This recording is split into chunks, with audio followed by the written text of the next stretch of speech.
é muito mais fácil e prático você chegar, olhar e falar assim, cara, vou sair da distribuição, vou desenhar um modelo de negócio e vou franquear. A fins de o quê? De você sair da operação e ganhar um percentual legal em cima do modelo de negócio que você replica e passa, né? Toda a parte Claro. de marketing. E acelera o processo de E crescimento também. acelera o processo de crescimento. Uhum. Só que ao mesmo tempo que, no nosso lado, como a gente está focado em operações estratégicas, a gente sabe que a gente quer dar uma qualidade na operação. Como que você vai dar uma qualidade na tua entrega com franquia? Sendo que muitas vezes a franquia é o segundo negócio da pessoa. Principalmente nesse nosso negócio, vender franquia não é cara. Como que essa pessoa vai estar comprometida em uma loja, por exemplo, de shopping center, ou dentro de uma empresa conhecida, ou dentro de um condomínio residencial relevante? Então a gente preza muito pelo nosso nome e a gente optou por fazer o caminho inverso, que é o caminho mais difícil, que é o quê? Não, vamos operar, vamos fazer o sujo, mas vamos conectar com grandes players, vamos expandir o negócio dentro da nossa limitação, mas sustentavelmente. Então a gente está muito focado nisso. É isso aí, pessoal. Estamos começando mais um Jogando para a plateia. para a Jimmy, plateia. Jimmy, como é que estamos hoje? Muito bem, fazendo os nossos incríveis papos aqui.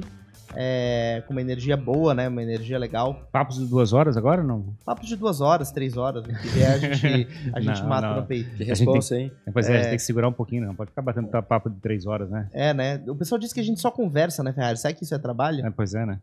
Quem é o convidado especial de hoje? Hoje nós estamos recebendo aqui Mário Camargo, ele é empreendedor, fundador da Empório Seleto, uma rede de lojas de conveniência 100% autônomas. Você vai lá, resolve o que precisa, vai embora e pronto. Certo, Ferrari? Vamos aprender esse assunto. Mário, seja muito bem-vindo. Prazer, pessoal. Satisfação estar com vocês aqui. Poder estar contando um pouco mais da minha história de vida e um pouco mais sobre esse nosso modelo de negócio, que é algo inovador. Legal. E me diz uma coisa, como é que foi, tu sempre quis ser empreendedor? A tua visão de mundo, assim, quero criar um negócio. Olha, acho que quando eu era mais novo não era algo que eu pensava assim, vou ter um negócio. Só que eu venho de uma família onde meu pai é professor de empreendedorismo, é professor universitário. Professor de empreendedorismo. Tinha que virar empresário mesmo, né? Obrigatório. Então, meu pai também teve vários negócios diferentes e eu sempre vivi muito próximo deles, então, inclusive por eles terem negócios em diferentes tipos de categorias, e eles acabaram indo para Porto Velho e Rondônia. Meu pai teve uma madeireira, teve draga, que é aquelas máquinas que tiram areia, que tiram o ouro da areia, que fazem separação lá no Rio Amazonas, algo bem diferente. Meu pai já teve concessionária de carro, meu pai já teve processadora de erva mate, já teve fábrica de refrigerante. Então, assim, vocês imaginam eu no meio de toda essa caminhada, indo morar em São Mateus do Sul, no Paraná, em Palmas, no Paraná, Porto Velho e Rondônia, aí vem para Chapecó. Aí depois disso, a gente realmente, acho que acaba vindo um pouco da gente, porque a gente acompanha no dia a dia dentro de casa, porque meu pai e mãe, os dois eram envolvidos nos negócios. Então, muito do que estava no negócio no dia a dia, que eles acompanhavam o dia inteiro, vinha para casa. Tu lembra dessa experiência assim, de chegar, comprar máquina, alugar galpão ou coisa parecida? Não? Como é que era isso? Olha, na parte quando a gente morou em Porto Velho e Rondônia, que eram as coisas mais diferentes, assim, né? Que era a parte da madeireira, da draga, lá das máquinas de tirar ouro, eu era muito novo. Então, eu tinha em torno de 4 anos, 5 anos. Nessa parte não lembro, mas uma parte mais avançada, a gente teve, por exemplo, uma rede de lanchonetes. Olha que engraçado. Vocês lembram que antigamente tinham aqueles cachorro-quentes que eram um formato de cachorro-quente? Era vendia cachorro-quente na praia, mas ele era um quiosque de fibra. Ah, sim, um quiosque de cachorro-quente. Meu pai foi a primeira pessoa a montar um negócio nessa pegada. E aí ele acabou expandindo e o negócio acabou expandindo para o Rio Grande do Sul, Santa Catarina e Paraná, tudo no oeste. Então tinha Palmas, Paraná, em Francisco Beltrão, Pato Branco, Passo Fundo, Chapecó. E aí esse negócio ali de... Era franquia? Não, tudo operação própria. Tudo operação própria? Tudo operação própria. Cara. E isso daí eu convivi muito próximo deles por muitos anos. Então acho que isso me trouxe muito aprendizado dessa parte assim de produtos, compra e venda, varejo, margem, fornecedor, margem, estoque, furo. Então acho que esse ponto foi algo que eu consegui estar bem próximo e estar aprendendo muito com eles. E por que teve tantas experiências diferentes assim? Era a oportunidade que aparecia? Exatamente isso. Meu pai foi um cara super bem relacionado também, só que é aquele cara que enjoava das coisas. Empreendedor demais até, entende? O empreendedor serial raiz. Ele não tem saco pra tocar, tem que só criar. Porque o cereal Nutella é o que faz um monte de startup, né? O cereal raiz não, ele tem uma draga de ouro, ele tem uma madeireira, ele tem um dog, ele tem tudo coisa parruda, né? E aí como é que foi, estudasse em algum lugar? Como é que eu tivesse que em alguma dessas cidades provavelmente fizesse alguma... Sim, eu sou formado em admissão de empresas. Inclusive o pai deu aula pra mim. Então acho que foi... Já aqui em Floripa, já? Isso foi em Chapecó. Eu me formei em Chapecó, no Chapecó. E hoje eu tô com 37 anos, eu fiquei em Chapecó até os 21. Aí desde os 21 eu vim pra cá. E aí foi muito legal, assim, essa experiência com o pai também como professor, né? Porque no começo eu pensei, caramba, será que o pai vai dar muita bola fora, né? Eu tô querendo Sim. negócio de galera, turma, e aí, como é que vai ser? Mas foi bem legal, meu pai também é um cara muito 10. E acho que aprendi muito a base de iniciativa que hoje eu trago. E eu vejo que nessa parte de negócios, muito do que eu aprendi lá atrás na administração, ela te dá realmente uma base, ela não aprofunda muito em nada, só que ela te dá um conhecimento geral de tudo.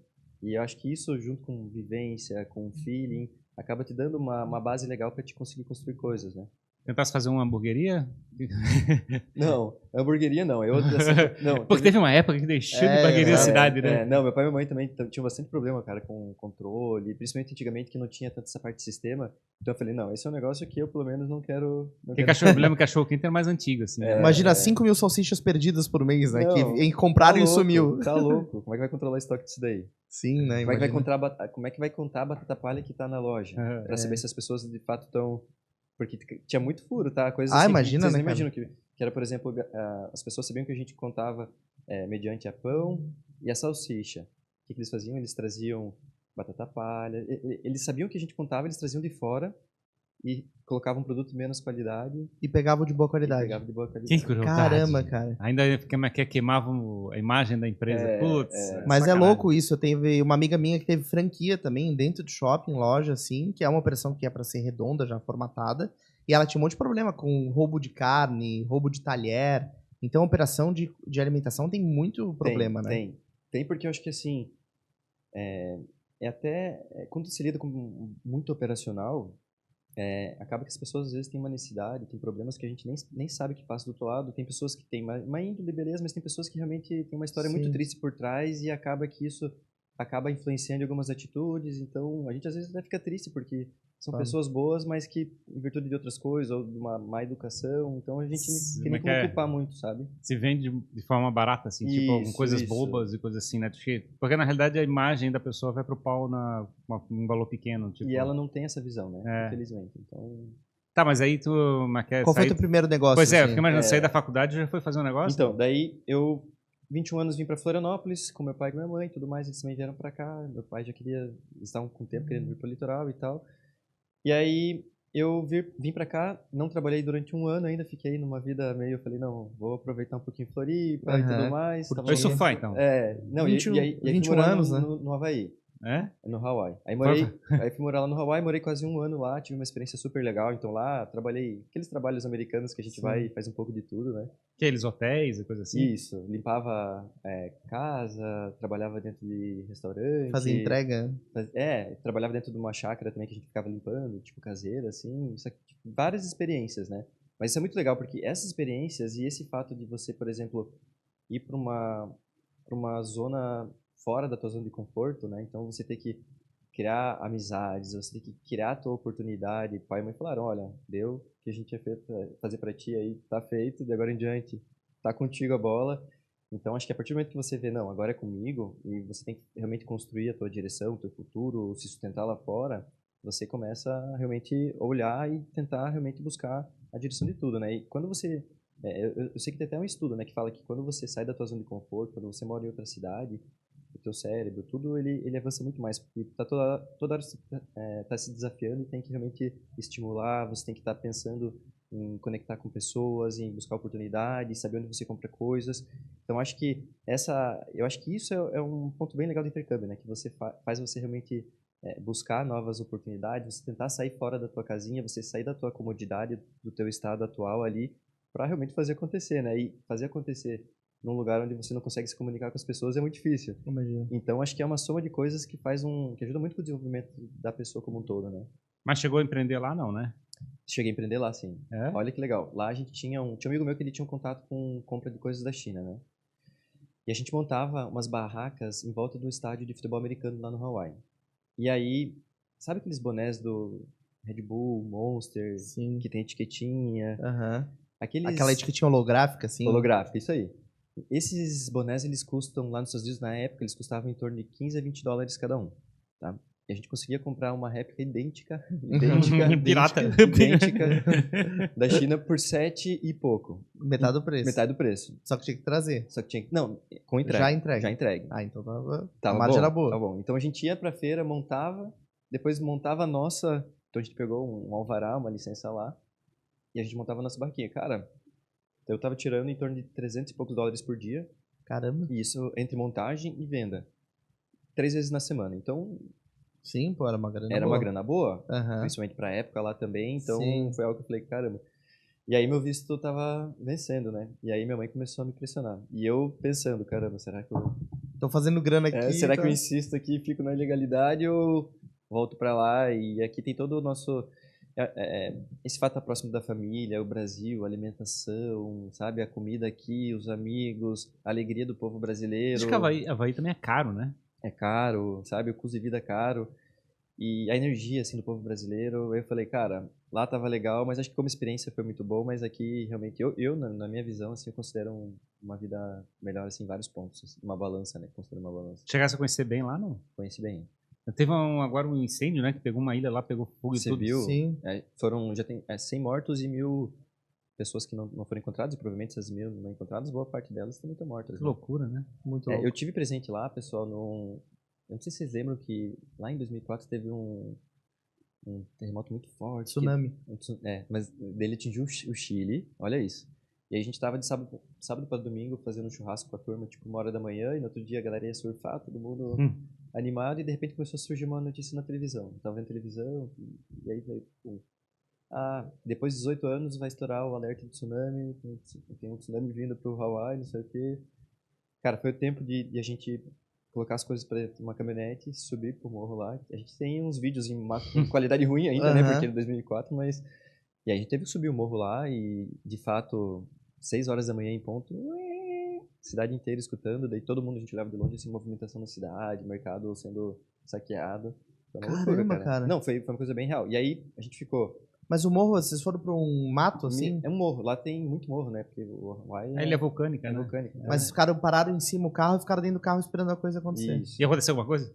Não aconteceu nada. Mas numa ilha próxima atingiu, mas uma proporção menor do que eles estavam esperando. Só que de fato foi um terremoto, uma magnitude bem grande no Chile, que aí eles estavam esperando que isso daí ia levar um tsunami forte. Sim. Acabou que uma ilha que estava no caminho para nossa acabou protegendo e pegou numa intensidade bem menor, sabe? Mas foi algo bem diferente, assim, que... Olha, te falar que foi um sustinho, né? Minha mãe falando, filho, volta, sai daí. Eu falei, mãe, o aeroporto é do lado do mar, não tem o que fazer. Sim, sim. Agora é torcer, né? Mas, enfim, a gente tava bem alto no morro lá, então tava tudo bem seguro. Mas é aquela história, tu não ia ficar ali embaixo pra ver se realmente ia bater ou não, a onda, né? Não, já embalamos, né? A gente tava com cervejinha, já levamos pra cima do morro lá. Vamos assistir de camarote. Demos sequência. Mas era madrugada, não? Era madrugada, a gente chegou lá em cima, tipo, 5 e pouco da manhã, um pouco antes do alarme, e aí a gente ficou até, tipo, 1, 2 da tarde. Todo esse tempo aí. Aí uma galera dormiu, e a gente ficou lá nessa meio, né, cansadão lá, mas, enfim, não deu nada, tudo certo, e uma baita experiência. Acho que essa parte de intercâmbio, depois que a gente é presente e depois de um tempo que a gente começa a conectar tudo que isso traz de desenvoltura para a pessoa, é algo que eu realmente, se eu puder ter amigos, pessoas próximas, assim, para estar falando, acho que é uma coisa que agrega demais na vida de todos.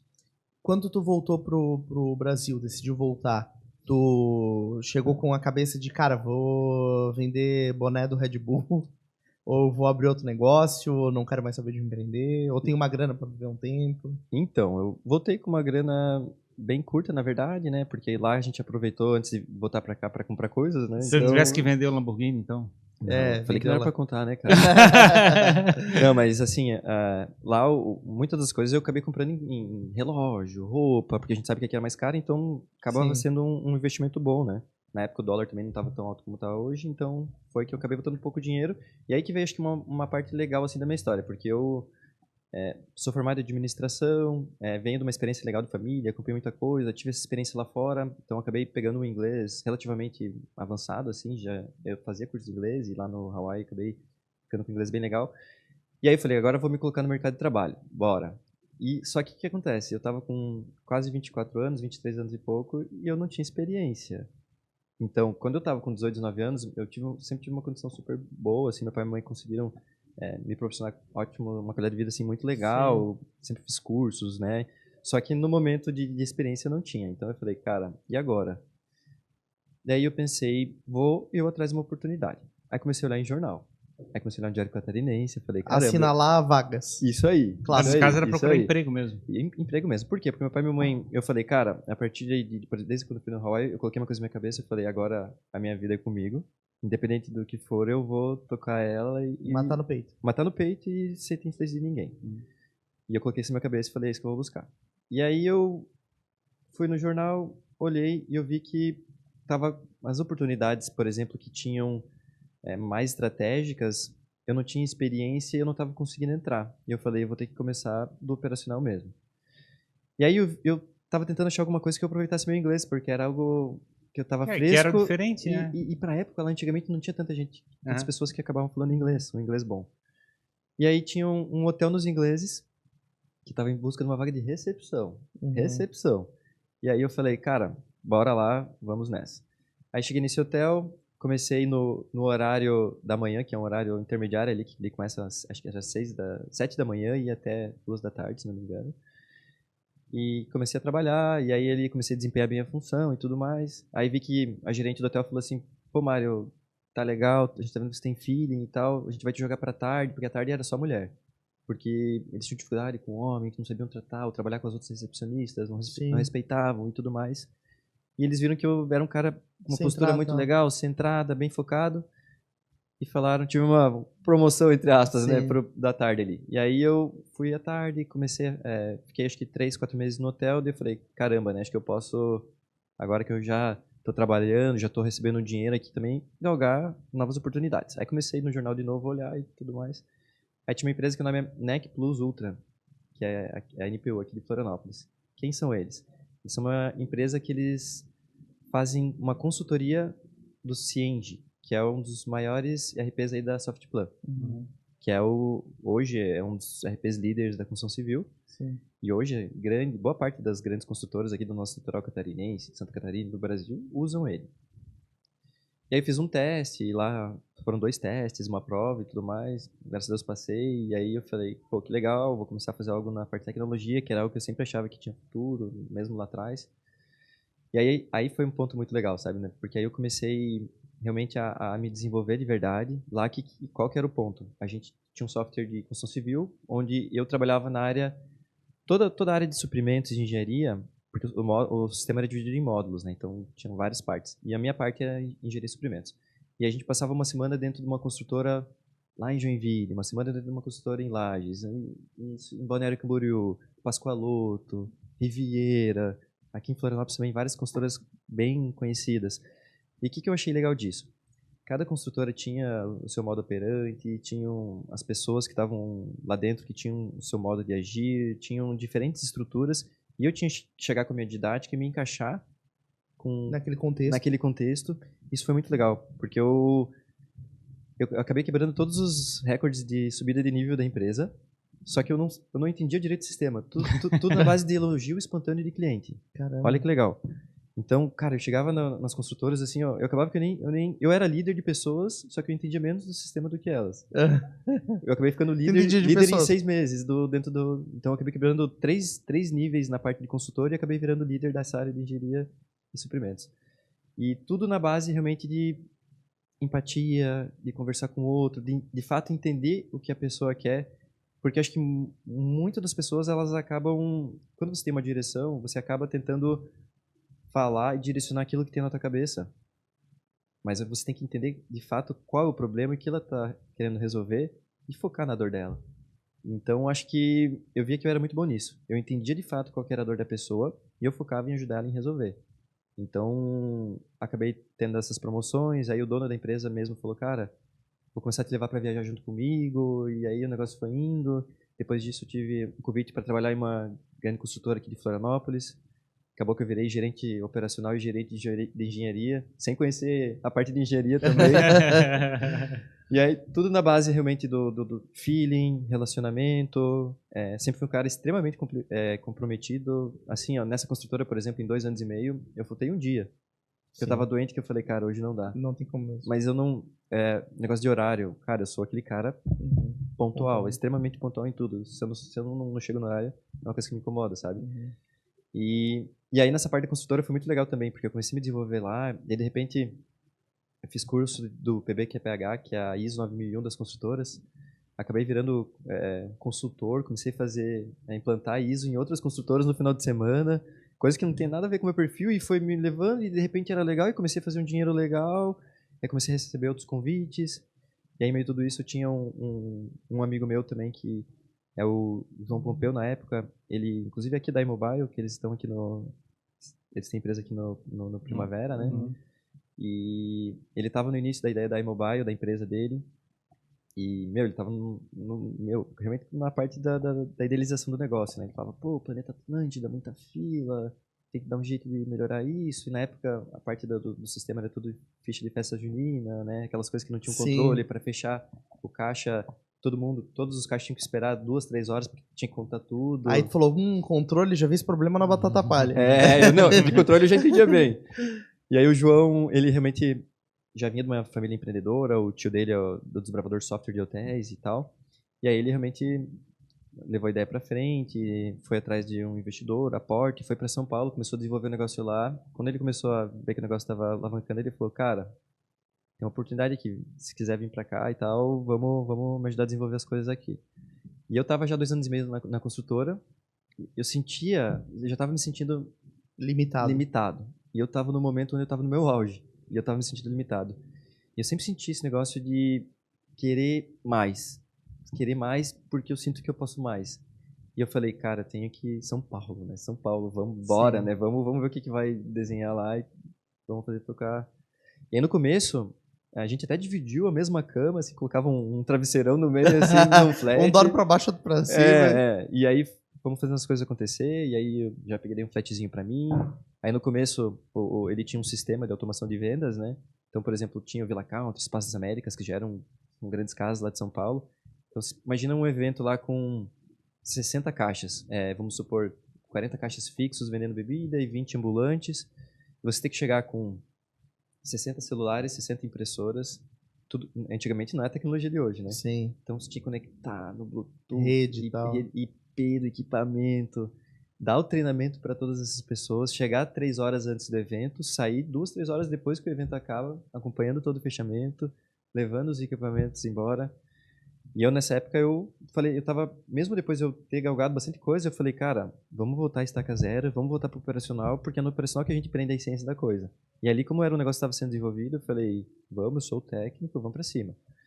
E aí a gente começou a desenvolver os negócios lá e começou a dar super certo. E ele falou, cara, primeira revenda do Brasil é tua.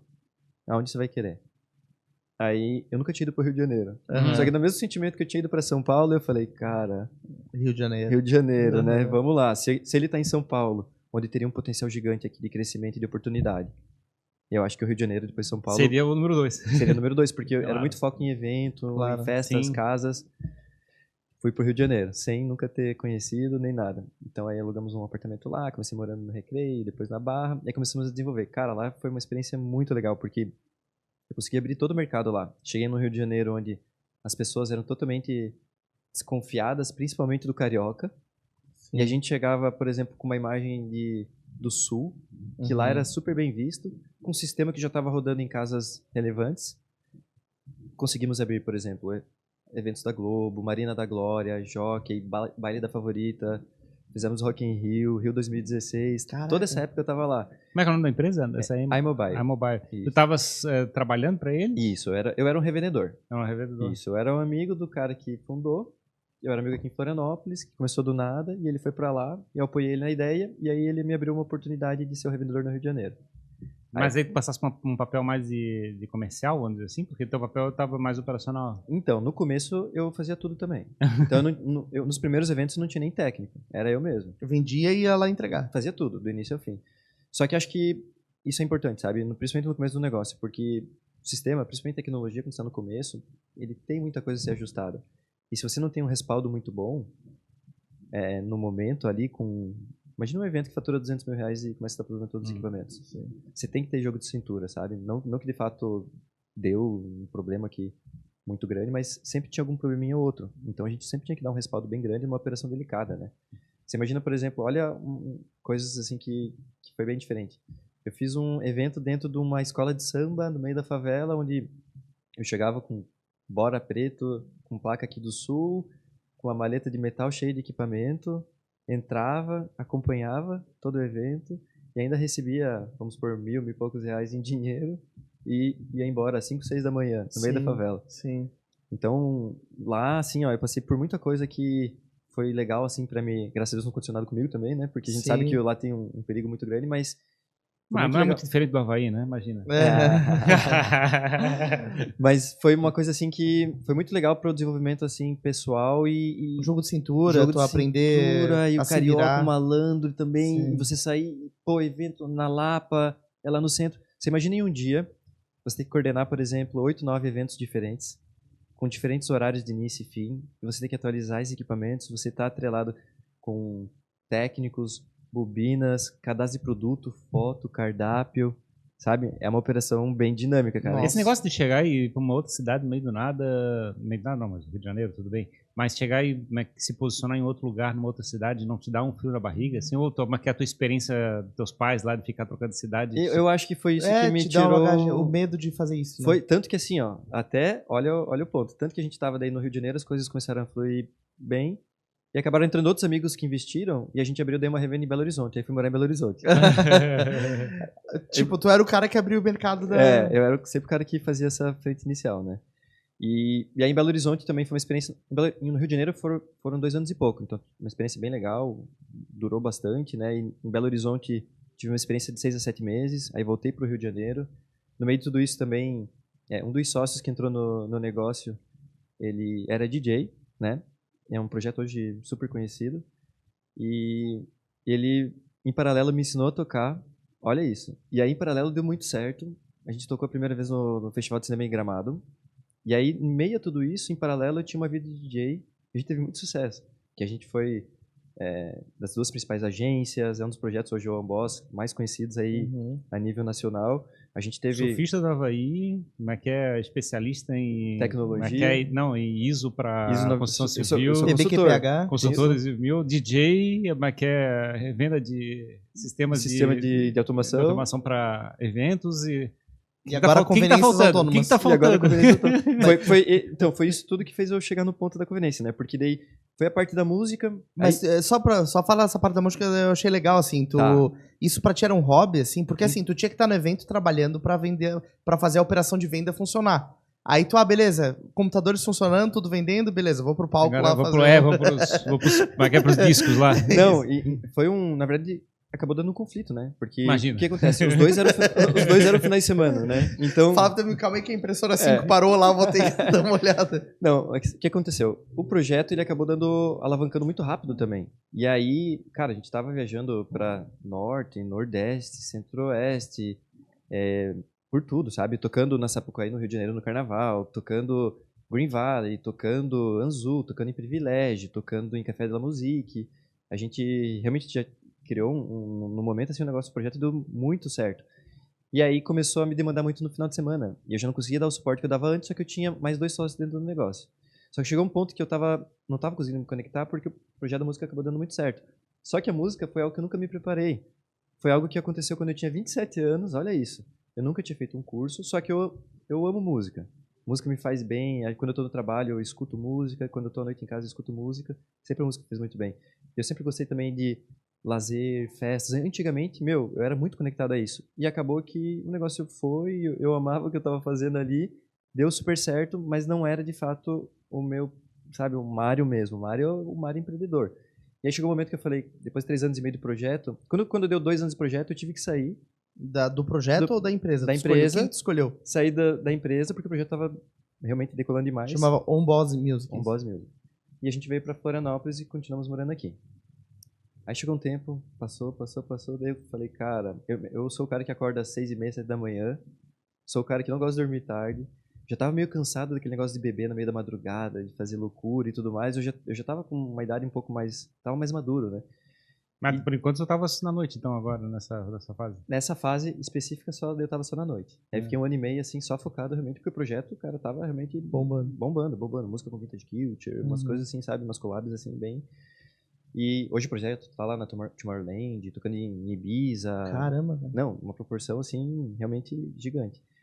E aí eu falei, cara, não é minha praia, vou me desligar aqui e vou voltar pro outro lado. Voltar pro dia. Vou voltar pro dia. Saí da música e falei, bom, agora eu vou me recolocar no mercado de trabalho novamente. Só que agora a minha dificuldade não é que eu não tenho experiência, é que eu tô vindo da noite. E que realmente, eu sou um cara que, por exemplo, sou tatuagem, tenho bastante tatuagem. Então, eu sou um cara que eu cuido bastante com a minha imagem, sempre cuidei muito disso. Porque acho que um dos principais pontos que me ajuda e tem me ajudado é o relacionamento. E a gente sabe que hoje em dia tem muito preconceito, principalmente com pessoas mais maduras. Eu sinto que isso já está girando, né? Mas eu prefiro ter uma postura mais conservadora. E a gente veio dessa pegada onde eu realmente falei, cara, agora eu vou ter que me recolocar. Só que eu sei que tem essa, né? Esse preconceito, mas eu sei que agora eu tenho uma experiência legal. Aí fiquei uns 2, 3 meses ali tentando falar, cara, para qual lado eu vou, para que direção eu vou. Aí, de repente, o Júlio, que era um amigo nosso que trabalhava na empresa, na Mobile, que já estava, com quase 40 colaboradores, na época era eu e o João lá atrás e tal, cresceu e tudo mais. Aí eles me convidaram para voltar na área comercial da empresa. Aí eu falei, legal, né? Pô, em Florianópolis agora, queria morar aqui, já estava um pouco cansado desse... Ficar mais tranquilo. Agora vamos ficar por Florianópolis. Aí foi muito legal, né? Então aí entrei, comecei a me desenvolver ali dentro. Quando eu fui recém-promovido a gestor de canais, onde eu ia direcionar todas as revendas a nível nacional, veio a pandemia. Isso deu menos de um ano, cara, na empresa ali. Aí eu pensei, nossa, agora que eu tô me recolocando no trabalho, eu tava desenvolvendo um trabalho bem legal ali, tava me sentindo bem, veio a pandemia, né? Quando veio a pandemia, daí eu falei, né, caramba, e agora? Aí tem um amigo meu que tem uma pousada no Rosa. Aí ele falou, cara, é meio que quase um hotel fazenda. Tem acho que é uns 20 mil metros, um terreno bem grande, assim. Eu falei, cara, eu vou aí, né? Morava num apartamento aqui em Florianópolis e tal. Aí fui pra lá. E aí eu senti que eu já tinha adquirido muita experiência e que eu era capaz realmente de fazer algo por mim mesmo, né? E com muita fé também, sabe? Mas sai esse negócio então, sai isso no... esqueci de falar, todo mundo teve o contrato congelado porque a empresa dependia de evento. Sim, daí não tem como, né? Pandemia. O setor de eventos. Setor de eventos. E aí todo mundo teve o contrato congelado na empresa. E aí era algo que quando iniciou a gente já viu que não era uma coisa de um mês, né? E aí eu pensei, caramba... Quanto mais tempo demorava pra tomar a decisão... Aí já foi correr atrás, tipo... Na hora. Não tinha como, tipo... Não. E aí quando, por exemplo assim, ó, o que aconteceu? Nos 15 primeiros dias de pandemia, ninguém tinha sido contrato congelado, eu tava lá na Praia do Rosa, mas estava tudo certo. Mas depois quando viu que o negócio ficou ruim ali, daí todo mundo teve contrato suspenso, né? E aí eu falei, bom, agora tem que também pensar em mim, olhar pro meu lado e ver se...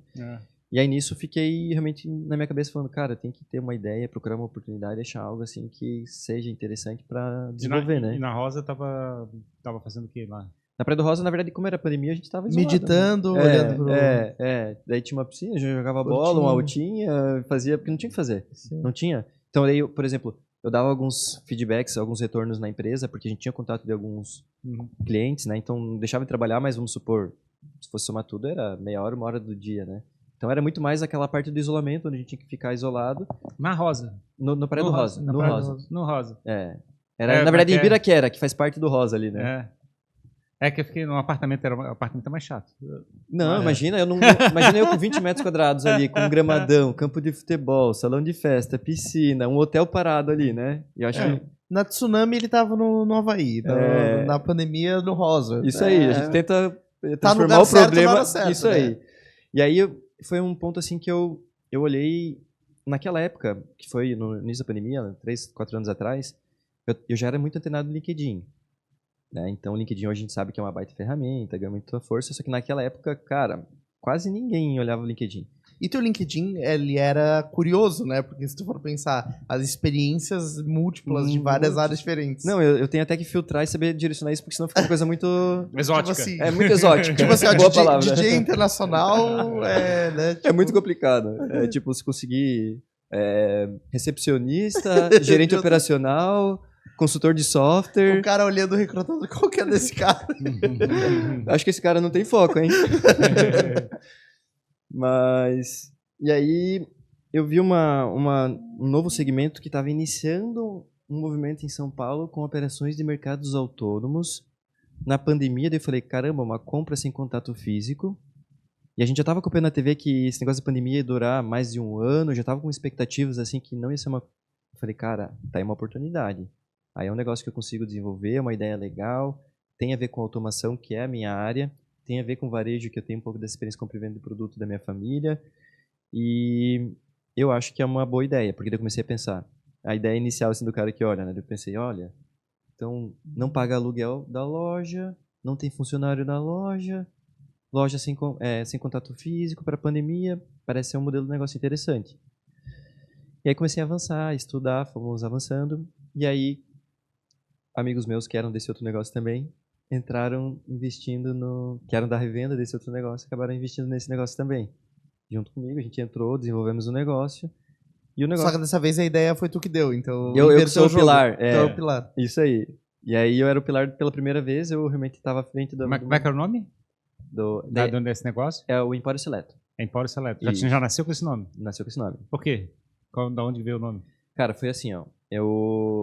Quando a gente tava com a ideia de montar esse negócio, a gente sempre pensou muito no nicho que a gente ia atuar.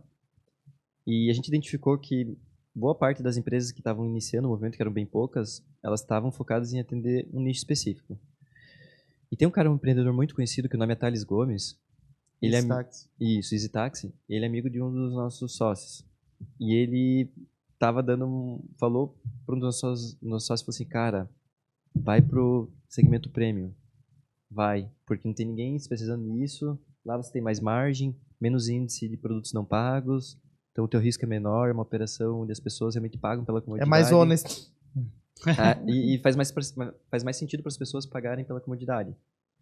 Aí eu falei, né, eu e sócio, a gente analisou e falou, pô, verdade. E a minha mãe, em paralelo, falou assim, pô, tá vendo os negócios com o Empório, né? Tipo aquele negócio de gourmetizar o negócio, né? Sim. E aí o Seleto foi uma coisa assim, uma pegada que a gente tava a gente olhava, né? Pô, o Select é um nome legal daquela conveniência, né? Daí tinha um cara que tava tentando fazer o nome, ele tinha dado Select. Podia ser secos e molhados. Não, mas ele falou Select, daí eu falei, pô, cara, não, uma cópia lá não tem nada a ver, já existe conveniência de post com Select, era a ideia que o cara tinha dado, o Empório Select. Aí não pegamos a ideia dele, seguimos a nossa vida, e comecei a pensar, e daí a gente falou, cara, acho que Seleto com 2 T's é um nome que não tem, é um nome diferente, soa legal. É selecionado, né? Já entra na cabeça da pessoa a proposta do negócio. E a gente fez a consulta de IPI e tudo mais, falou assim, vamos seguir essa linha aí. E a gente acabou que direcionou o nome, pegou super bem. Então hoje a gente está com esse nome que a gente sentiu que teve aderência pela galera, pelo público, né? Apesar de não de repente, muitas vezes não mostrar o que é o negócio, porém a gente sempre expõe a marca junto, por exemplo, ou com uma apresentação, ou na loja.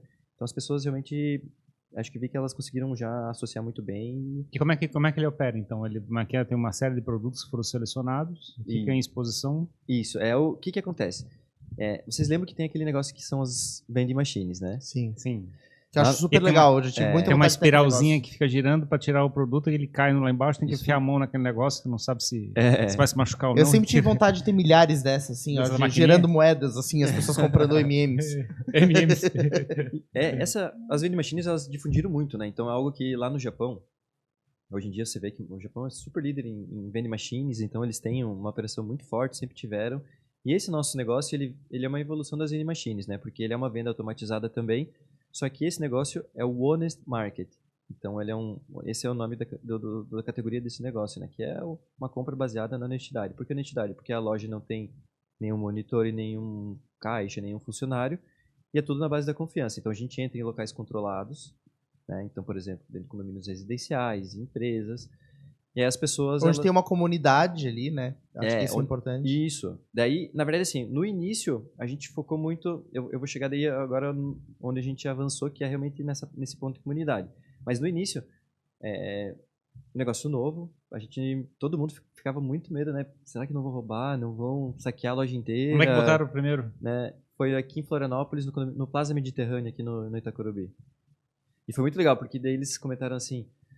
Pois tem alguma foto? Eu preciso apresentar uma foto aqui para os condôminos e tal, né? Porque como é que foi A gente sempre foi muito sagaz, né? Em outros lugares, como é que não, vocês têm isso, feito? não, mas, em outros Não, lugares. nos 27 condomínios que a gente já tá operando. Mas é exatamente isso, né? Eles falaram assim, pô, porque a gente não pode ser né, Um cobaia. Não é, pode ser um um cobaia. cobaia. E um condomínio bem legal, né? Um condomínio Sim. padrão, 200 unidades, grande. Magno Martins e tal, da consultora bem renomada aqui. E aí a gente pegou e falei, caramba, né? E a gente no início do negócio, e agora o que a gente vai fazer, né? Aí eu cheguei pro meu amigo lá do Hotel do Rosa e falei, cara, vamos montar uma conveniência Fazer aí. umas fotos. Fazer umas fotos. Tá até hoje lá o móvelzinho, tá engraçado. E aí, fui lá, eu e um sócio, levamos os produtos, tiramos as fotos, nem as fotos, e é muito engraçado. A gente fez, a gente falou, mostramos, apresentamos, e para chegar no condomínio, pessoal, o que a gente fez? Eu e um dos sócios, eu tava morando em apartamento no centro, ele em outro lugar, a gente falou, vamos morar junto, até pra gente à noite discutir sobre o negócio e tudo mais, aproveitar. E aí a gente alugou esse condomínio porque era um condomínio bom, mas porque a gente já visualizava que ali era um potencial. Entendi. Eu conhecia já o condomínio. Então tá, eu já tinha o frequentado. mercado já ia pagar o aluguel de vocês ali, Isso. de cara. E aí foi muito engraçado, foi tudo na base da construção do relacionamento mesmo. Daí eu cheguei lá já, cara, aqui é o lugar perfeito para a primeira loja.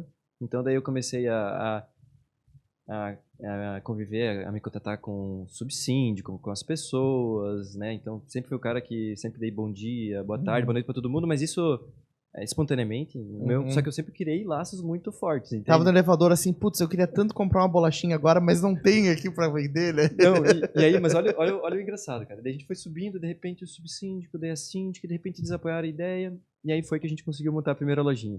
E essa primeira loja é muito especial, porque para te sair do papel é difícil, assim, e de fato ter um ponto relevante. A partir do momento que você tem um ponto relevante, acho que você já consegue apresentar para outras empresas, para outros condomínios, ou levar os condomínios até ali, mostrar como é que funciona o teu negócio, né? Fico imaginando o começo, assim, tipo, ninguém compra, daqui a pouco desaparece um monte de coisa, que alguém roubou, que não sei o quê, tipo, tá tudo errado no começo, não imagino. Não, e assim, ó... O investimento é muito alto, assim? Não, para pivotar não, sabe? Tem que ter estoque... Porque assim, para pivotar, o que a gente fazia? A gente comprava em atacado mesmo, não tinha funcionário nem nada, então ia lá, comprava, fazia o mix, porque o interessante do momento era muito mais validado do que propriamente a margem. Uhum. Vocês deixaram aquelas maquininhas de cartão de crédito? Não? Isso, a gente pegou um sistema, um totem, que no começo era um aplicativo, que acabou dando muito problema, daí a gente foi para um totem de autoatendimento, daí hoje a gente está com uma outra tecnologia, né? Porque tem todo esse momento que a gente fala, né, de validação, que é o nosso piloto aí que a gente teve. Olha, foram 6 meses até a gente deixar o negócio redondo para daí poder ir para outras lojas e crescer o negócio. Essa fase é uma fase muito importante, porque se você não consegue de fato construir algo sólido, ou começa a dar muito problema, ou você não tem jogo de cintura para saber lidar com os problemas mediante as pessoas que estão do outro lado, acaba que uma ideia que às vezes é um sonho acaba morrendo por falta de jogo de cintura, persistência, estratégia. E deu muita caca, assim, de chegar a gente roubar muita coisa? Não. Nunca? Não, nunca. Vocês trabalharam com câmera, alguma coisa assim? Não. A gente trabalha com câmera. Sempre trabalhou? Uhum. Pelo menos tem um registro, se teve algum tipo de coisa. O que acontece? A reposição é feita em cima das vendas, né? Sim. Então, se o repositor já vê o que foi vendido e ele vai, repõe, ele vê que tem muito buraco, a gente já tem uma equipe de monitoramento, daí ele pega, vai, visualiza, tenta identificar qual é o problema, tenta ver se é uma coisa recorrente, ou se é um produto que tem um valor muito baixo. Então, a gente tenta ver se a gente escolher as brigas que a gente vai tomar, mas graças a Deus o que a gente tem tido assim de problema tem sido muito baixo. Perante a gente esperava. Eu me lembro da época que a gente estava lá no Sorro e que tinha um Honest Market, né? E assim, a minha leitura, tá? Que tinha funcionário de terceirizado que ia chegar e fazer instalação de alguma coisa, sei lá, talvez internet, alguma coisa assim. Eles apareciam lá na área de café, assim, de gente que não é da comunidade, né? Não é aquele espaço. O da comunidade é assim, né? Se tu faz uma coisa errada na comunidade que tu faz parte, tu tá ferindo o código de ética do teu próprio grupo, né? Então, seja um condomínio, uma empresa. Agora, as pessoas quando são de fora daquela egrégora, né? Tu é de fora daquela egrégora, tu não deve nada para aquele grupo, né? Então, o comprometimento é muito menor. Por isso que eu te falei dessa área da comunidade, né? E acaba que... É que nem ser uma coisa pública, assim. Um ponto de ônibus não é de ninguém, né? Que é uma visão totalmente errada, né? Mas o que eu vejo? Eu vejo que as pessoas estão conscientizando, e uma coisa que eu vejo legal, assim, ó, vamos pensar em futuro, tá? Quais são um dos principais pilares para a gente construir um mundo melhor? O que é? Não é a honestidade? Sim. Com certeza é a honestidade. E o que é um ponto legal? No Plaza Mediterrâneo, a gente tem que era onde a gente instalou essa primeira loja, A gente tinha uma salinha atrás de uma cortina onde a gente às vezes assim ficava cadastrando Escondido. produto, colocando código de barra no sistema, testando. E um dia eu tava atrás dessa cortininha e chegou uma mãe e uma filhinha. E aí a filhinha já saiu correndo, pegando o produto e saindo correndo pro corredor. Eu não vi, mas eu escutei. Volta aqui. Você não pode fazer isso. Esse produto, todo produto que você pega tem que pagar. Então a gente vê que já tem uma instrução também de algo diferente, mas uma conscientização de um pai para um filho. E a gente vê que a gente está fazendo parte disso, porque quando a gente vai e implanta novas lojas, é incrível você ver quantas pessoas estão desacreditadas com as outras. Então, essa semana eu estive em São Paulo, então a gente implantou uma loja dentro do Holiday Inn, IMB, que é o maior hotel corporativo do Brasil, são 800 quartos. E a gente teve que, inclusive, montar uma loja só para os colaboradores, que são mais de 300. Caramba, tem uma loja só dos colaboradores. 2 lojas dentro do mesmo espaço. Que legal. E a gente vê que eles ficam muito, todo mundo muito apreensivo. E dá para entender por quê. Porque o hóspede é um cara que entra num dia e sai no outro. Só que a gente vê, de fato, que na prática não é como as pessoas imaginam. Então, eu sinto que a gente está num momento de mudança que ela é um pouco forçada, porque hoje em dia a gente sabe que tem câmera por tudo e que as pessoas estão sendo vigiadas. Antigamente, quando você era criancinha, de repente você tinha 4, 5, 6 anos, você ia no supermercado, no iogurte, tinha um presentinho em cima, você pegava e colocava no bolso. Sim. Hoje em dia está todo mundo sendo instruído, hoje em dia tem câmeras, hoje em dia todo momento pai e mãe falando, hoje em dia a gente está sendo monitorado, A gente né? vive um momento da sociedade, claro, existem cenários em que não, mas no geral, de abundância, né? Então, muda o senso, assim, de, cara, isso tá sempre disponível, isso tá sempre sendo ofertado. Eu não preciso roubar um chocolate, eu Isso posso aí. ir lá e pegar um chocolate quando eu quiser. Qualquer dia. E qual que é o ponto, assim, ó? A gente vê que essa transformação é algo muito legal, cara, porque você poder implantar lojas e mostrar a gente confia em vocês é um voto que a gente também dá. E, por exemplo, assim... Mas não, é que precisa de um pouco de maturidade, tá? Porque eu fico pensando assim, porque a gente... Eu me lembro da época do adolescente, coisa parecida, de chegar e entrar na casa de um vizinho e coisa parecida para desligar o disjuntor só para sacanear com ele. Tipo assim, a gente a gente tem um pouco de espírito de porco, fazendo coisa errada e coisa parecida. Ou chegar e pegar o elevador, apertar todos os botões, né? Apertar todos os botões do elevador. Tipo, eu tô querendo realmente prejudicar. Vocês passaram assim por alguma experiência assim, de gente querendo fazer não funcionar? Olha, tem. Sempre tem, né? Não tem como falar que tudo é perfeito e que tudo... Mas, assim...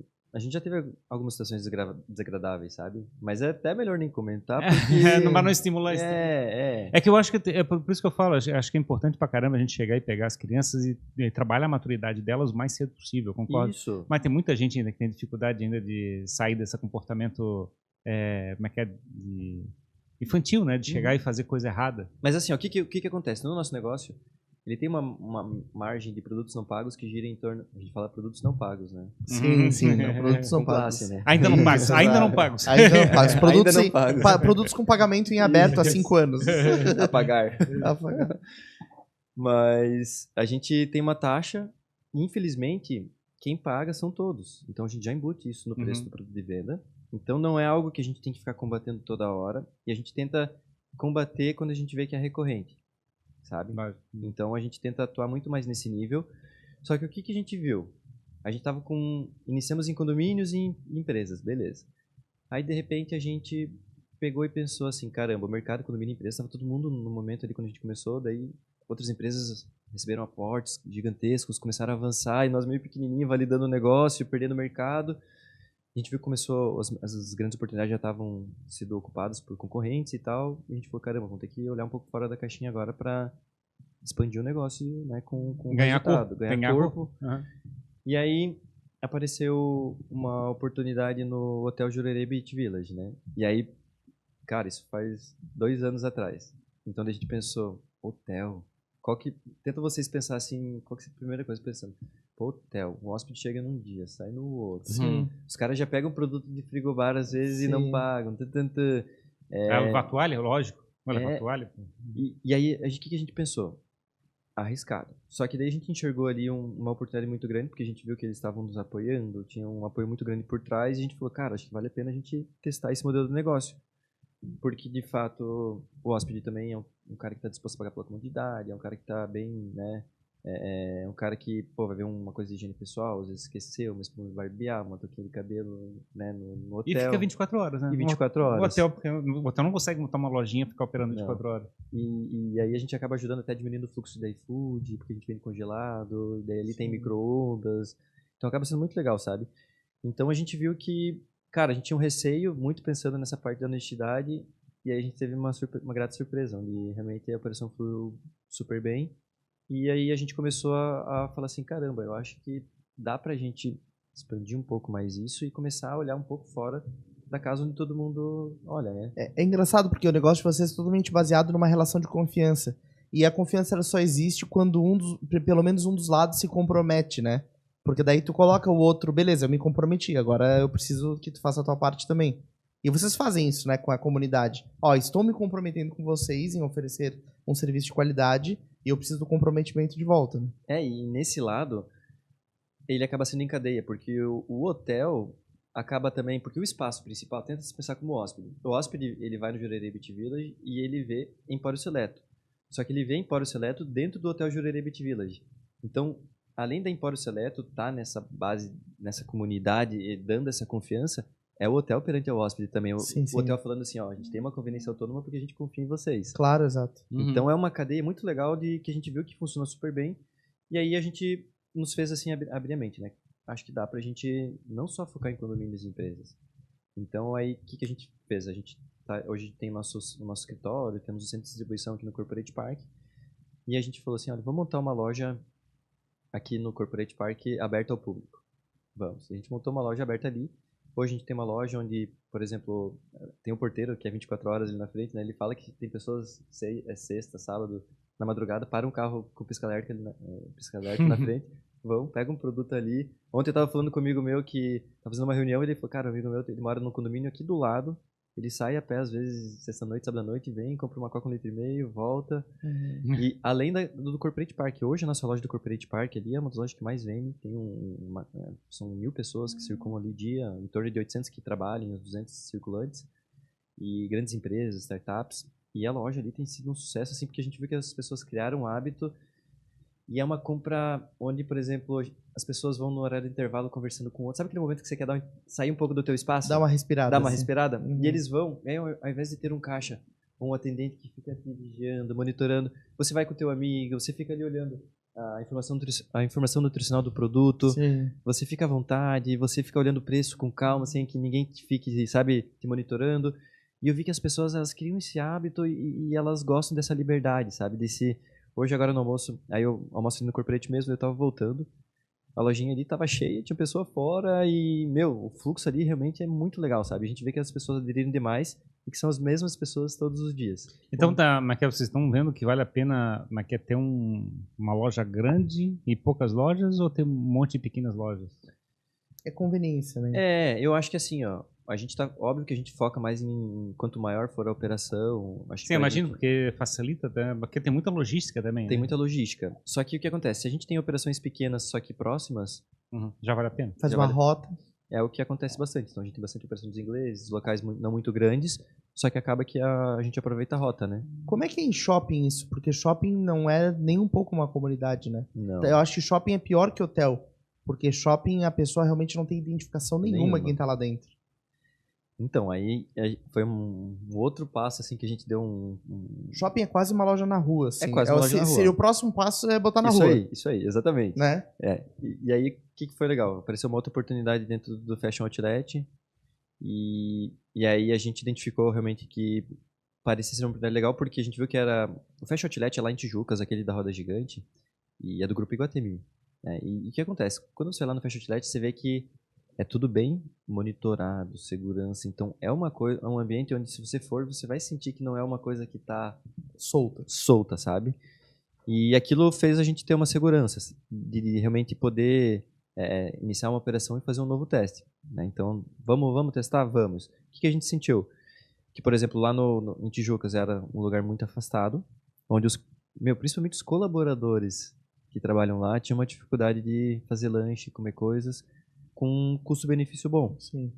Então, o cara queria tomar um café ali, tinha que tomar um café dentro de uma cafeteria que é para cliente, Sim, que é bem mais caro no dia a dia. Não... que é bem mais caro. Então, você vai comprar uma coisinha, um biscoitinho, uma barrinha de proteína, enfim, qualquer coisinha, um bolinho, você vai acabar pagando muito mais caro.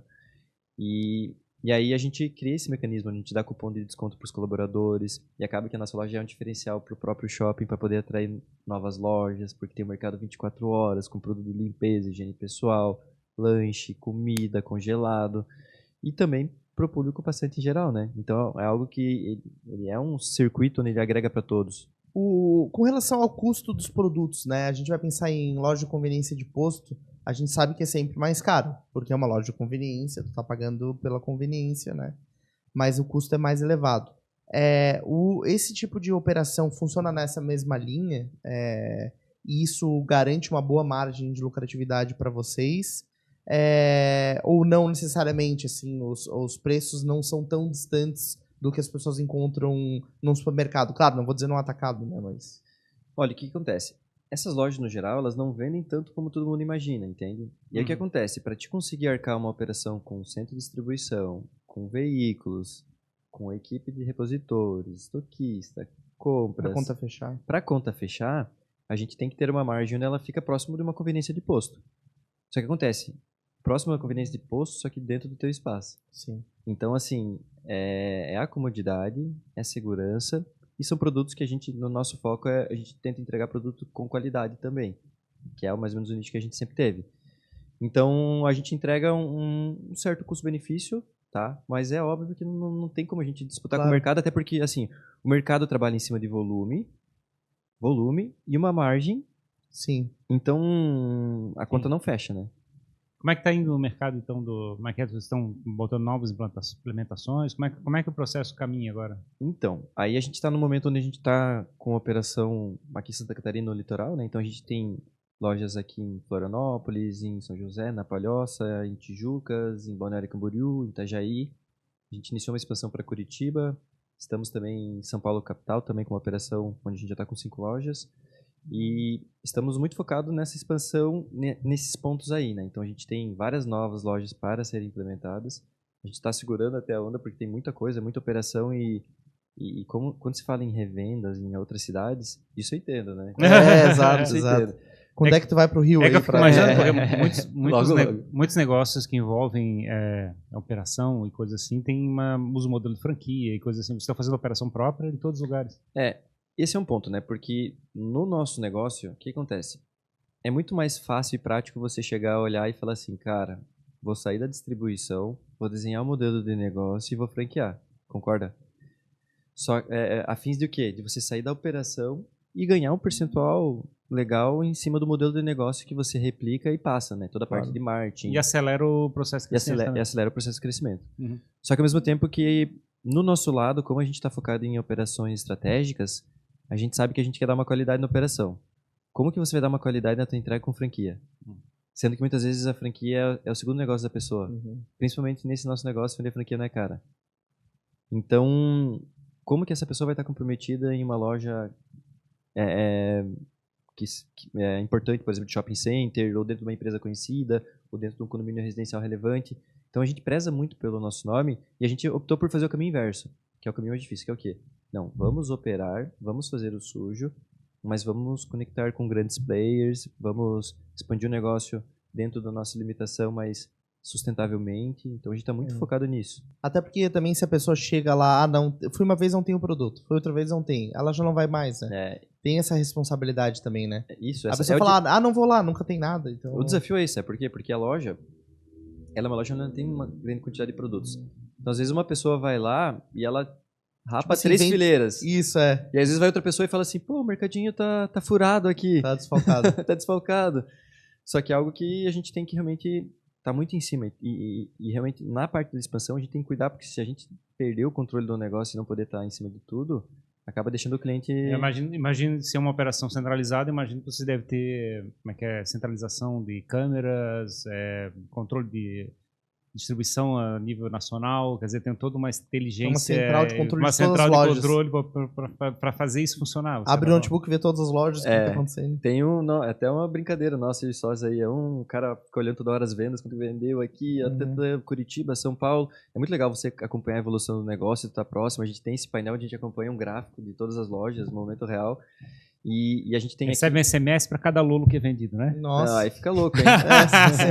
Mas a gente tem uma estrutura aqui no Corporate Park, onde a gente atende todas as filiais, e aí em cada filial a gente tem um centro de distribuição, equipes, repositórios, estoquistas. Então é uma operação delicada, onde a gente trabalha com validade, com produtos que...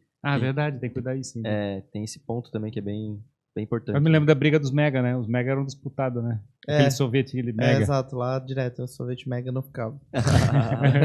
O Sorro é um centro empresarial lá no Estreito, né? Isso, é na Praia de Itaguaçu, em Coqueiros. Itaguaçu. Isso, Legal. É legal, um coworking, assim, Coworking. grande, né? Legal. Tem essa lógica de comunidade, né, que a gente tá falando. Eu imagino que o teu network, a tua rede de contatos ajudou muito nessa expansão aí pro Brasil, né? Porque hoje você chega em São Paulo, você já tem conhecidos pra poder conectar, né? Esse é o ponto. Então, até quando eu tava com... A gente tem um investidor no nosso negócio aqui, né? Quando a gente começou a falar de expansão e tal, sempre pra todo mundo parece como um desafio.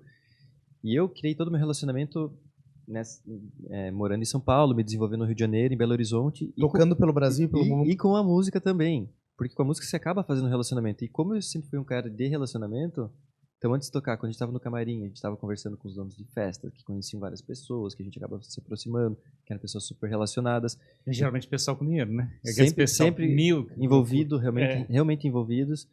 Então, por exemplo, a São Paulo, eu tinha que achar a equipe. Cara, fui num contato meu antigo da empresa antiga, lá perguntei, cara, preciso de alguém de confiança aí. Ele me passou, a operação tá fluindo super bem. Curitiba, a mesma coisa. Então, a gente traz um pouco dessa nossa bagagem de operação e as coisas acabam fazendo bastante sentido. O que tu diria pra o Mário lá, de 20 e poucos anos, que... Correndo do maremoto. Correndo do tsunami. Assim, o teu jeito de levar a vida é planejado ou tu, não, cara, as coisas vão acontecendo na minha vida e eu vou vivendo? No meu caso, nunca foi planejado, só que eu acho que a gente tem que se desafiar. E eu vejo que a grande maioria das pessoas acabam caindo na comodidade, porque às vezes é muito mais cômodo você, às vezes, não procurar num desenvolvimento pessoal ou buscar algumas oportunidades que você está sonhando ou que você acha que vai agregar para a tua vida, só que você está numa zona de conforto. Você tem um emprego legal que muitas vezes você não está feliz, só que aquilo te sustenta, é uma direção boa de vida para ti, tem um crescimento ali desenhado, só que eu vejo que as pessoas, elas faltam um pouco, sabe, aquele negócio das pessoas assim, não, vou realmente buscar algo, um sonho, vou buscar desenvolver algo que eu realmente quero, porque eu vejo que as pessoas, elas estão, hoje em dia, assim, eu vejo que as pessoas, elas leem muito, só que de fato, na prática, as pessoas não colocam as coisas em prática. E eu acho que essa parte de realização, onde você botar a cara, a tapa, você enfrentar dificuldade, você não, por exemplo, não ter medo de dar um passo atrás, de por exemplo, ter uma condição muito boa, mas 3 anos atrás e de repente 3 anos depois estar numa recepção de hotel. Acho que, cara, isso não é nada. Acho que o que importa é o que você está buscando, que é realmente se desenvolver, criar o teu próprio caminho. E eu vejo que essa parte de desenvolvimento, ele vai muito do que você almeja, né? Então, acho que a gente tem que acreditar em nós mesmos, buscar entender qual que é o nosso perfil, o que a gente gosta, e tentar entender como que a gente consegue se desenvolver para chegar a isso. E acho que a parte do relacionamento interpessoal, as amizades, a gente sabe que 85% da nossa felicidade está baseado nos nossos relacionamentos próximos, né? Então, com quem que você está se relacionando? Com quem que você está conversando no final de semana? E eu sempre tive amigos fodas. Que normalmente mais fodas que eu. E que eu sempre aprendi muito. E nessa minha jornada, eu sempre tive conectado com pessoas fodas. Então... Tu acha que tu eras mais corajoso no começo da tua vida profissional ou tu acha mais corajoso hoje? Eu acho que eu sempre fui corajoso. Sempre foi? Sempre. De chegar e assumir riscos? Sempre. Ir pra noite tocar DJ? É um desafio também, cara. Chegar 25 mil pessoas ali, e ainda mais quando você não tem uma experiência tão grande como era o meu caso, né? Que eu vinha de um...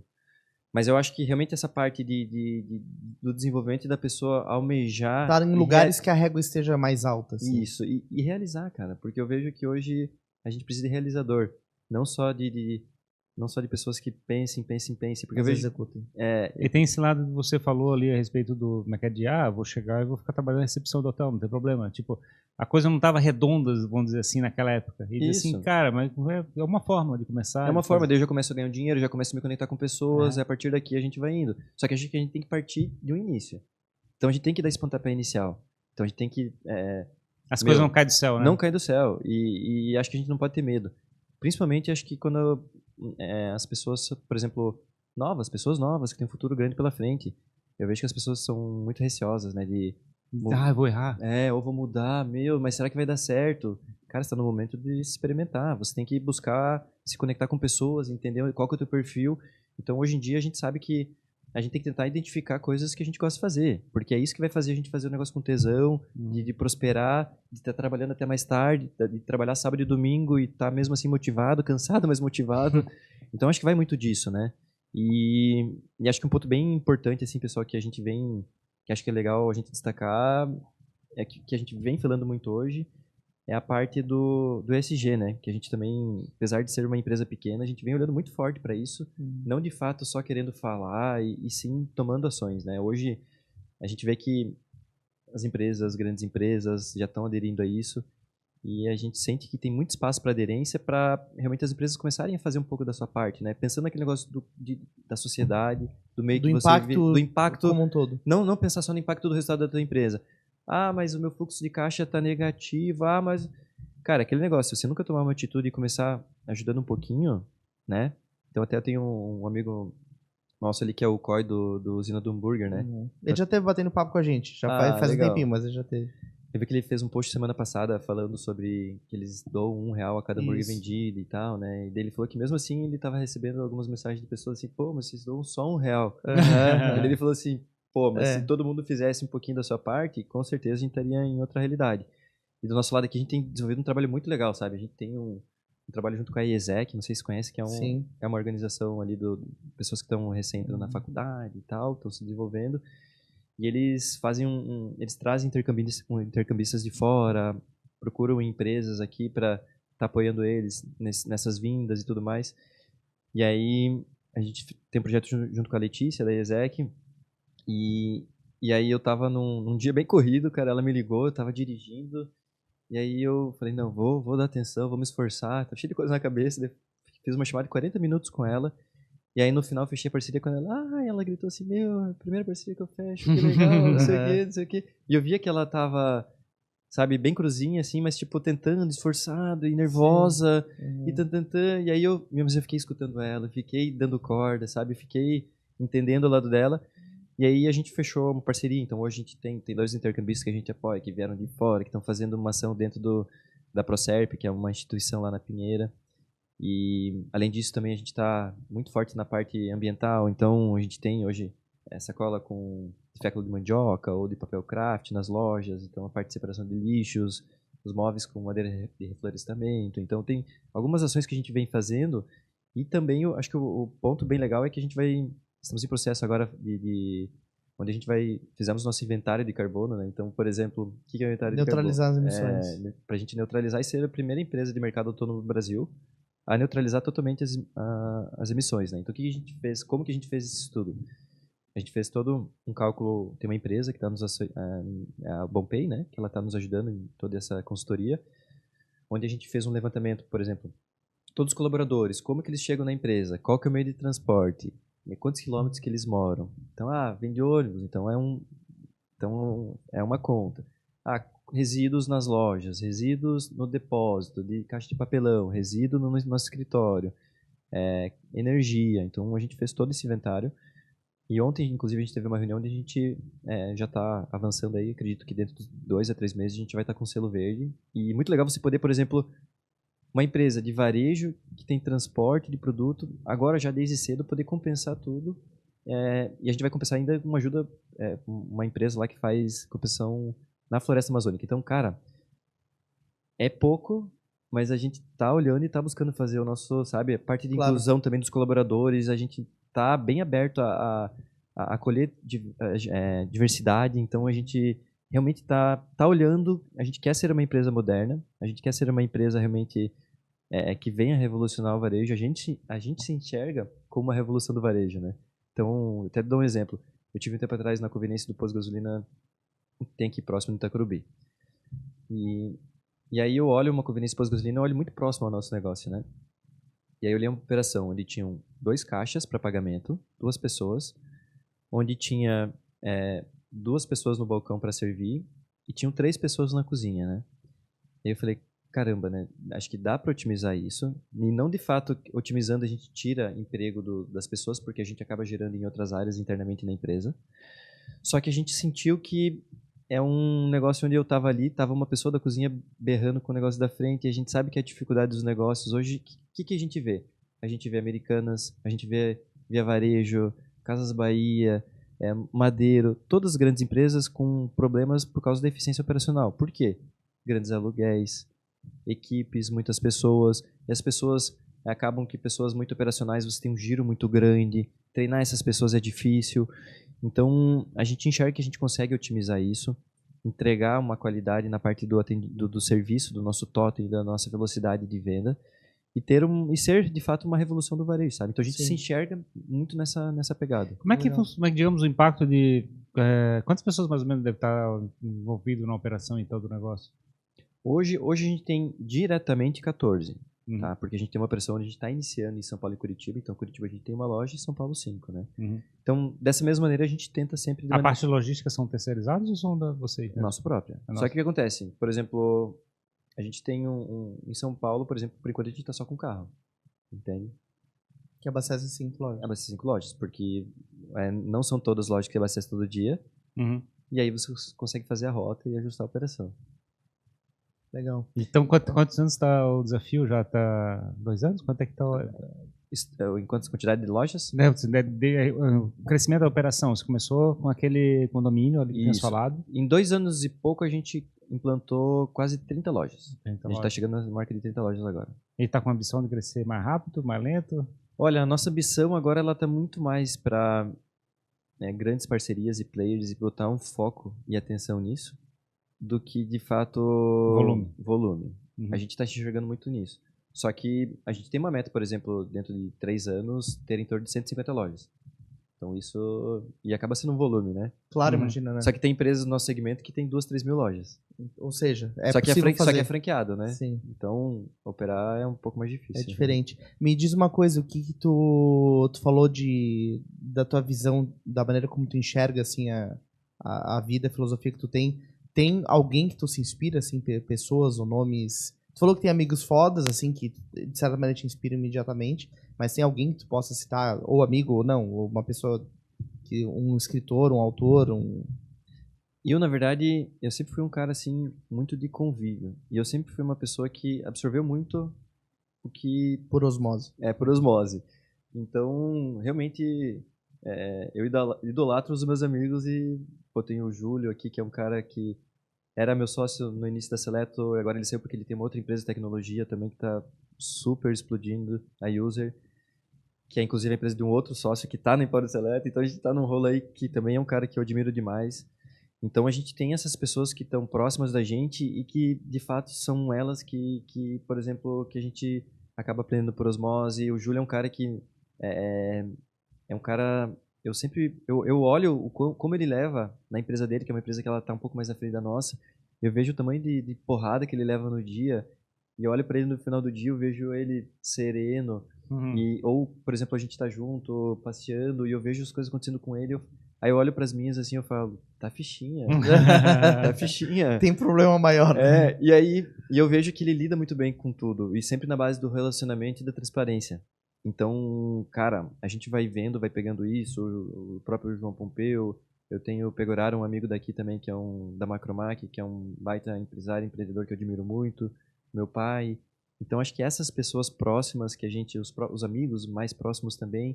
Então, como eu sempre gostei de envolver muito com pessoas que me agregassem, que a gente falasse mais de ideias do que pessoas, né, e coisas assim, eu vejo que eu aprendi muito e sempre...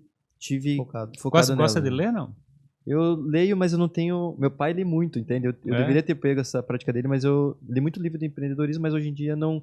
Eu faço muito mais cursos do que propriamente, então, o curso do G4. Eu tento pegar coisas mais na minha área, mas coisas mais dinâmicas, porque eu sou um cara que não lê tanto, assim. Como é que é a tua rotina, assim? Tu tem hábitos que tu procura manter? Eu sou bem rotineiro. Sempre fui. Isso foi Falou que é pontual? isso foi uma dificuldade na música, né? Porque eu era um Sim. cara...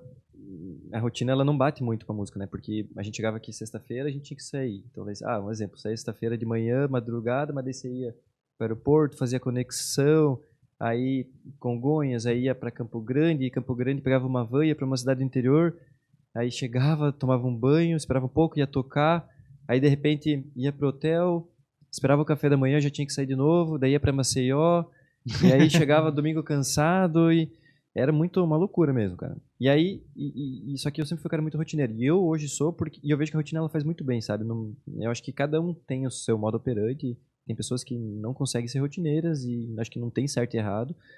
Mas eu vejo que eu sempre fui um cara muito de esporte. E eu vejo que o esporte... Surf? Principalmente academia, futebol, surf é mais no segundo plano. E aí, por exemplo, eu sempre gostei muito de endorfina, então todo dia eu treino. Então, por exemplo, hoje, no final do dia, eu vou pra academia, que é o momento onde eu consigo daí tirar aquela tensão do dia. Meu, depois de um dia de treino assim, suado, você sai relaxado. Eu vejo que no outro dia eu acordo melhor pela influência do treino que eu dei no dia anterior.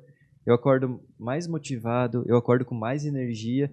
E se eu, por exemplo, fico 1 ou 2 semanas sem treinar, assim, eu vejo que eu já fico, sabe, mais xoxo e tal. Então, quando eu tenho amigos, assim, que estão com dificuldade, eu sempre tento falar, assim, e eu não falo academia em específico, porque eu acho que cada pessoa tem que identificar algo que seja prazeroso. Mesma coisa numa carreira, numa direção, né, de oportunidade. Acho que a gente tem que buscar as coisas pra gente fazer as coisas com prazer.